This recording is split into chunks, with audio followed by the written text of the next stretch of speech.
ज्यांना चवीनं खायला व दुसऱ्याला खाऊ घालायला आवडते अशा सर्वांचे माझ्या रंगचवीचे ह्या चॅनेलवरती खूप खूप स्वागत आहे. नमस्कार, मी दीपा. आज मी तुमच्याबरोबर शेवभाजीची रेसिपी शेअर करत आहे. ढाबा स्टाईलमध्ये ही भाजी कशी बनवायची हे आज आपण पाहणार आहोत. खायला खूप छान होते ही भाजी. तुम्ही आवर्जून करून पहा. चला तर मग आता आपण सुरुवात करू. आता एक मिक्सरचं भांडे घेऊन त्याच्यामध्ये अर्धा वाटी बारीक चिरलेला टोमॅटो, 5-6 लसूण पाकळ्या, 2 इंच आलं, 1 चमचा भोपळ्याच्या बिया, 7-8 काजू व थोडी कोथिंबीर घालू. याच्यामध्ये तुमच्याकडे भोपळ्याच्या बिया नसतील तर पांढरे तीळ वापरले तरी चालते. आता याचं पाणी घालून वाटण तयार करून घेऊ. हे पहा, आपले वाटण तयार आहे. आता कढईमध्ये 3 ते 4 चमचे आपण तेल घेऊ.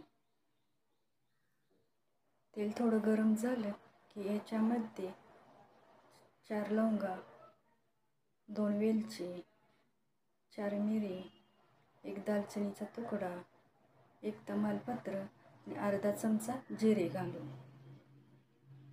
हे थोडं परतल्यावरती याच्यामध्ये अर्धा वाटी आपण बारीक चिरलेला कांदा घालू, एक मध्यम आकाराचा. हे चांगलं आपल्याला लालसर होईपर्यंत भाजून घ्यायचं आहे.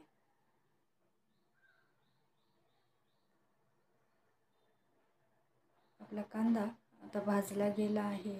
आता याच्यामध्ये आपण हे तयार केलेले वाटण घालू. हे आपल्याला आता तेल सुटेपर्यंत चांगलं भाजून घ्यायचं आहे.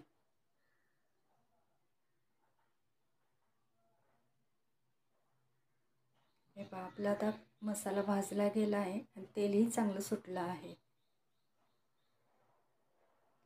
आता याच्यामध्ये पाव चमचा हळद, 1 चमचा लाल तिखट घालू व थोडं परतून घेऊ. आता यामध्ये मी हे मिक्सरचे भांडे धुतलेले पाणी घालत आहे. चांगलं मिक्स करून घेत आहे. आता हे चांगलं मिक्स केल्यानंतर आपण झाकण ठेवून 5 मिनिटासाठी हा मसाला शिजवून घेऊ. हे पहा, आपल्याला मसालाही चांगला शिजला आहे, तेलही सुटलं आहे. आता यामध्ये अर्धा चमचा मी चिकन मसाला घालत आहे, 1-1.5 चमचा धना पावडर घालत आहे, 1 चमचा गरम मसाला, चवीनुसार मीठ,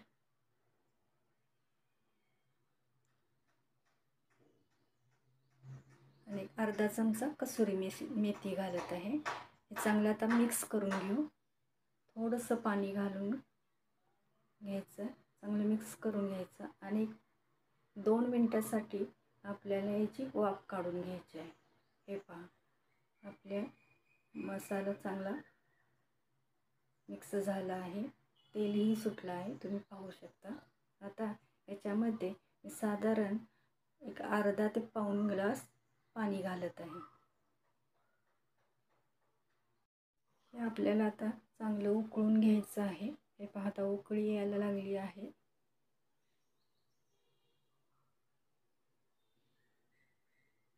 दोन मिनिटं आपल्याला हे चांगलं उकळून घ्यायचं आहे. आता गॅस बंद करून याच्यामध्ये 1 वाटी मी मोठी सेव घालत आहे, 2 चमचे फ्रेश क्रीम घालत आहे. तुमच्याकडे जर फ्रेश क्रीम नसेल तर दुधावरची सायसुद्धा तुम्ही फेटून घालू शकता. हे थोडं मिक्स केल्यानंतर आपल्याला हे असंच ठेवून द्यायचं आहे, गॅस न लावता 5 मिनिटासाठी. आता वरून थोडीशी कोथिंबीर घालू आणि 5 मिनिटासाठी ठेवून देऊ. 5 मिनिटानंतर तुम्ही पाहू शकता आपली भाजी तयार झाली आहे. भाजीचा रंगही छान आला आहे, भाजीचं स्ट्रक्चरही खूप छान झालं आहे आणि ही भाजी चवीला खूप छान लागते. भातासोबत, फुलक्यांच्या सोबत अप्रतिम लागते. तुम्ही नक्की ट्राय करून पहा. तुम्हाला माझी ही रेसिपी कशी वाटली कमेंट करून नक्की सांगा. माझ्यासाठी काही सूचना असतील तर आवर्जून सांगा. माझ्या चॅनेलला लाईक करा, सबस्क्राईब करा, आपल्या माणसांसोबत हा व्हिडिओ शेअर करा, जेणेकरून मला मोटिवेशन मिळेल व मी आणखीन चांगले करण्याचा प्रयत्न करेन.